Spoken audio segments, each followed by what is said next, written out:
రాజకీయాల్లో ప్రత్యర్థి వేసిన ఎత్తును గుర్తించడం ఒక కళ.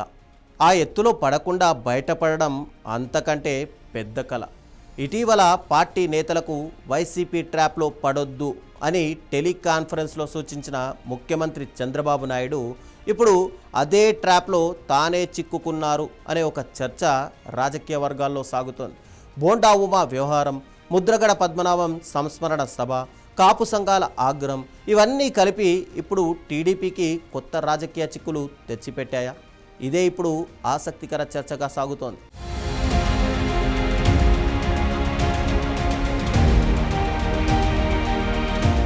టీడీపీ అధినేత చంద్రబాబు నాయుడు ఇటీవల పార్టీ నాయకులతో నిర్వహించిన ఒక సమావేశంలో వైసీపీ రాజకీయ వ్యూహాల పట్ల అప్రమత్తంగా ఉండాలని సూచించారు. ప్రత్యర్థులు ఉద్దేశపూర్వకంగా వివాదాలు సృష్టించి టీడీపీని ఇబ్బందుల్లోకి నెట్టే ప్రయత్నం చేస్తారని హెచ్చరించారు. కానీ ఆ సూచనలు ఇచ్చిన కొద్ది రోజులకే బోండా ఉమా వ్యవహారం కొత్త చర్చకు దారితీసింది.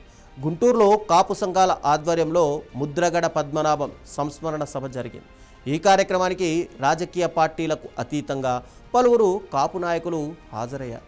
అదే వేదికపై వైసీపీ సీనియర్ నేత అంబటి రాంబాబుతో టీడీపీ ఎమ్మెల్యే బోండా ఉమా మాట్లాడడం, ఆత్మీయంగా ఇద్దరు పలకరించుకోవడం రాజకీయంగా ప్రాధాన్యం సంతరించుకుంది. అయితే అసలు వివాదం అక్కడి నుంచే మొదలైంది. సభలో ముద్రగడ సేవలను ప్రశంసిస్తూ బోండా ఉమా చేసిన వ్యాఖ్యలు, అలాగే అంబటి రాంబాబుతో మాట్లాడిన తీరు టీడీపీ అధిష్టానానికి నచ్చలేదు అనే ఒక ప్రచారం అయితే జరిగింది. 3 మెన్ కమిటీని ఏర్పాటు చేయడం, వ్యవహారం వేగంగా మలుపు తిరిగింది.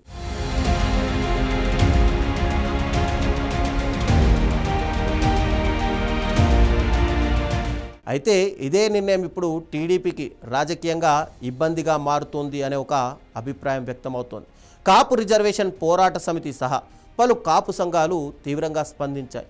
రాజకీయేతరంగా నిర్వహించిన సంస్మరణ సభకు వెళ్ళడం తప్ప, ఒకే సామాజిక వర్గానికి చెందిన నాయకులు ఒక వేదిక పైన కనిపించకూడదా అంటూ ప్రశ్నలు లేవనెత్తుతున్నారు.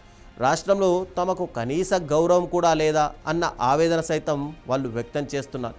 ఈ పరిణామాలు కాపు సామాజిక వర్గంలో ఎలాంటి సంకేతాలు పంపుతాయి అనేదే ఇప్పుడు అసలైన చర్చ. ఇప్పటికే కూటమి ప్రభుత్వంలో తమకు తగిన ప్రాధాన్యం దక్కడం లేదు అన్న అసంతృప్తి కొంతమందిలో ఉంది అనే ఒక ప్రచారం అయితే ఉంది. ఇలాంటి సమయంలో బోండా ఉమపై చర్యలు తీసుకోవడం ఆ భావనను మరింత బలపరుస్తుందని రాజకీయ విశ్లేషకులు అభిప్రాయపడుతున్నారు. మరోవైపు బోండా ఉమ కూడా తన వ్యాఖ్యలపై వెనక్కి తగ్గే సంకేతాలు ఇవ్వలేదు. తాను మాట్లాడింది వాస్తవమేనని, 3 మెన్ కమిటీ ఎదుట కూడా అదే చెబుతానని స్పష్టం చేశారు. దీంతో ఈ వివాదం పార్టీ అంతర్గత అంశంగా కాకుండా బహిరంగ రాజకీయ చర్చగానే మారిపోయింది.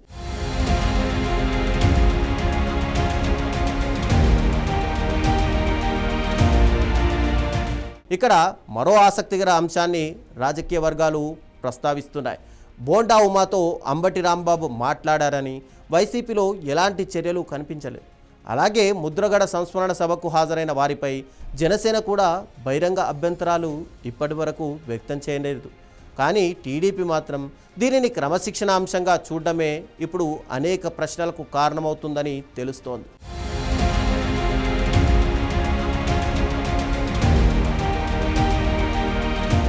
వైసీపీ మాత్రం ఈ పరిణామాలను రాజకీయ అవకాశంగా మలుచుకోవాలని చూస్తోంది అనే ఒక చర్చ అయితే సాగుతోంది.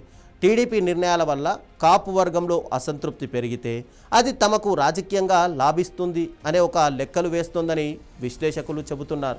ప్రత్యర్థి పార్టీ ఎలాంటి ప్రయత్నం చేయకుండానే అధికార పార్టీలో తీసుకున్న నిర్ణయాలు తమకు అనుకూలంగా మారుతున్నాయి అనే ఒక అభిప్రాయం వైసీపీ వర్గాల్లో వ్యక్తమవుతోందని ఒక ప్రచారం అయితే జరుగుతోంది.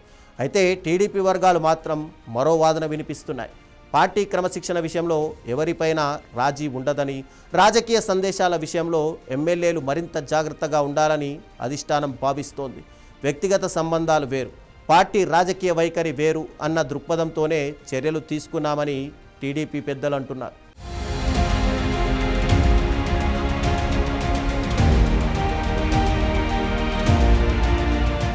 బోండా ఉమా వ్యవహారం ఇప్పుడు ఒక ఎమ్మెల్యేకి ఇచ్చిన నోటీస్ పరిధిని దాటి కాపు సామాజిక వర్గం, కూటమి రాజకీయాలు, టీడీపీ క్రమశిక్షణ ఇలా అనేక అంశాలను తాకుతోంది.